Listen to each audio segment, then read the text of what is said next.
Welcome back to Catalyst University. My name is Kevin Tokoph, and in this video, we're going to be discussing how you strengthen cervical rotation. So in the previous videos where we looked at strengthening of cervical flexion, extension, and side bending, we used this paper right here as our framework for understanding that yes, if you do these movements dynamically, isotonically, you will get improvements of strength. And that paper is Cervical Resistance Training, Effects on Isometric and Dynamic Strength.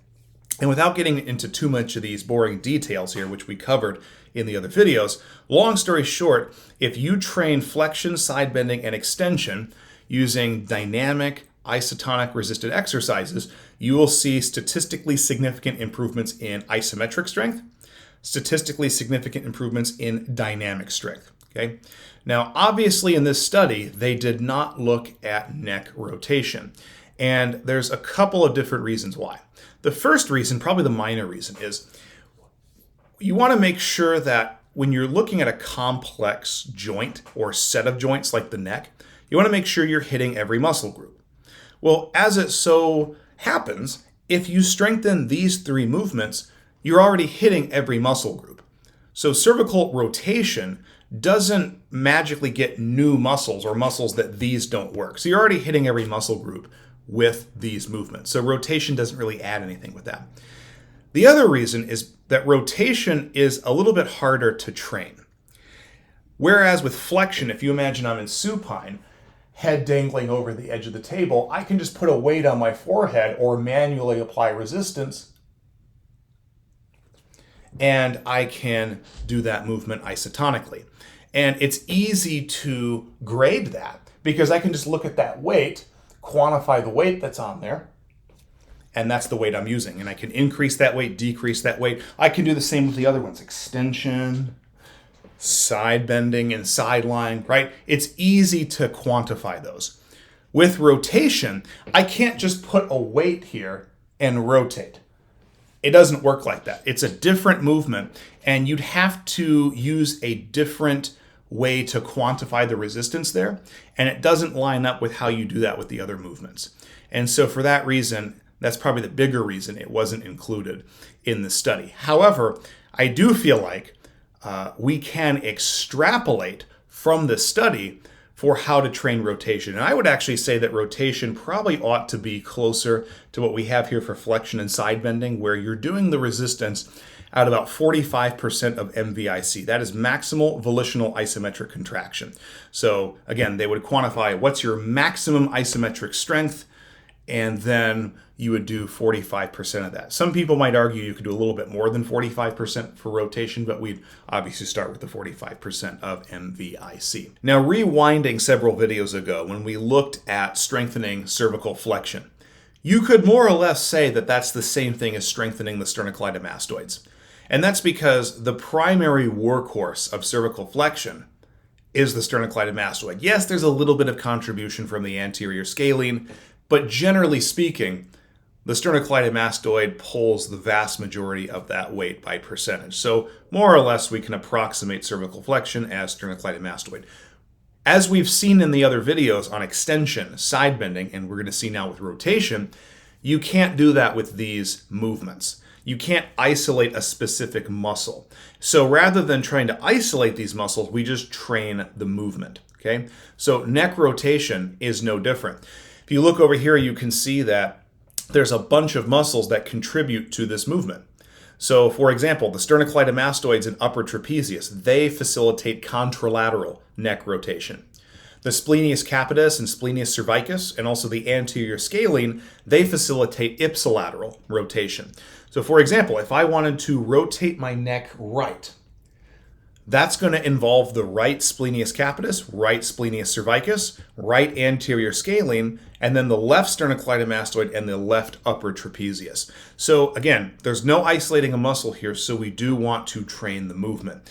And as I've mentioned in other videos, I'm a firm believer that, especially in contact sports of any kind, we really need to be training every aspect of the joint. We probably should have good isometric strength, and we should have good dynamic strength in all of the movement directions, and that includes rotation here. So let's begin by looking at isometric neck rotation. So the best way to perform this movement is to actually use both your hands, and they're both going to be on the top of your head. We'll get into the specifics of where they go exactly in just a minute. But let's say, for example, I want to strengthen left neck rotation. That means that my hands somehow are going to have to facilitate right neck rotation, and my left rotators are going to resist that. So the best way to do that is to think, well, if I'm trying to strengthen left rotation, I'm going to take my left hand and put it on the left side of the front of my forehead. Okay? My right hand is going to be on the back of my head on the right side. Now, in this position, it is pretty easy to facilitate right rotation. Okay? We'll get to strengthening right rotation in just a minute, but my hands here are pushing into right rotation. So then all I have to do is, once I'm using my hands here, I'll just activate the left rotators and isometrically resist. Maybe hold that for about 5 to 7 seconds and relax. Then I can switch the hand position. Now my hands are facilitating left rotation, and I can simply activate the right rotators and resist. And so on and so forth. Sometimes you'll go online, depending on the source, you'll see people doing 2 fingers on the jaw. I don't know why you would ever do that. Number one, there's only so much force that your fingers can apply, whereas your hands right here can apply so much more force.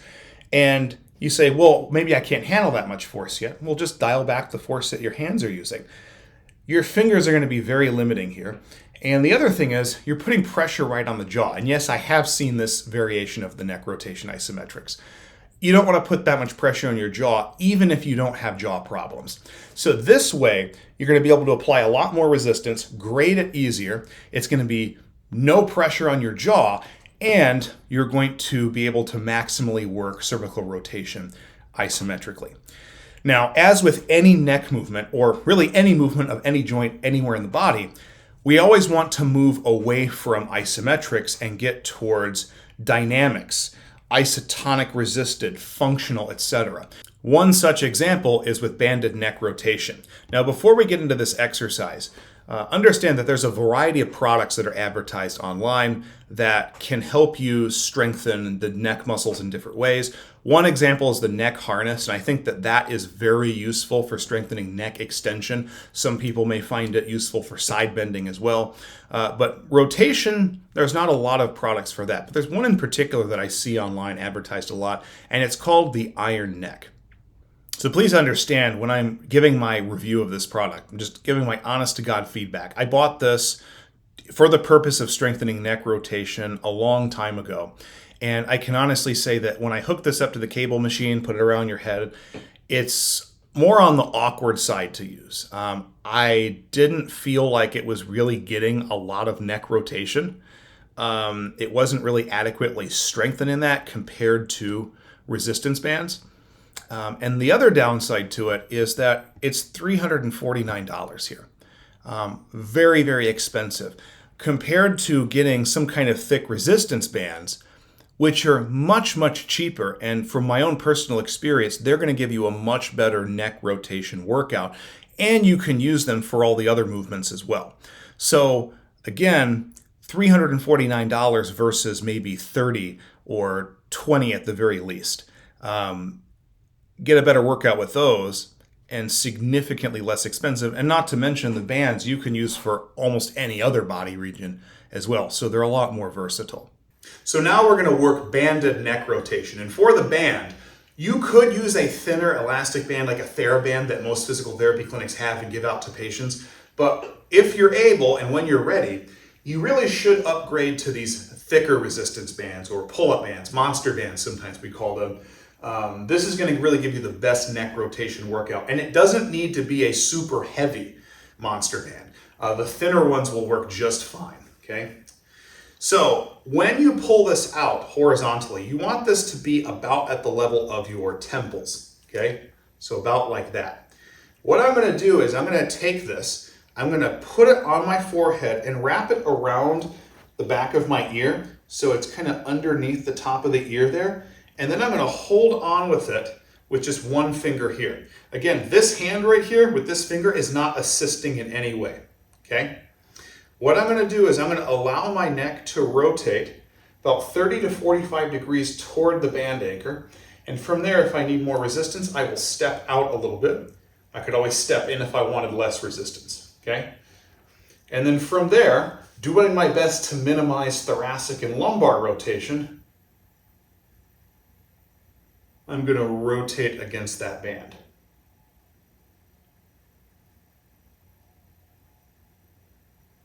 So I'm not starting in neutral and going this way. I'm actually going through a wider range of motion by starting with it rotated this way, crossing midline, and going the other way. And notice as I do that, I'm keeping this hand in place. And that's what's giving me that extra resistance as I rotate to my left. Okay? If I wanted to work the other direction, I'll just face the other way, pick up the resistance the same way, hold it with this finger here, start rotated to the left, and then rotate right.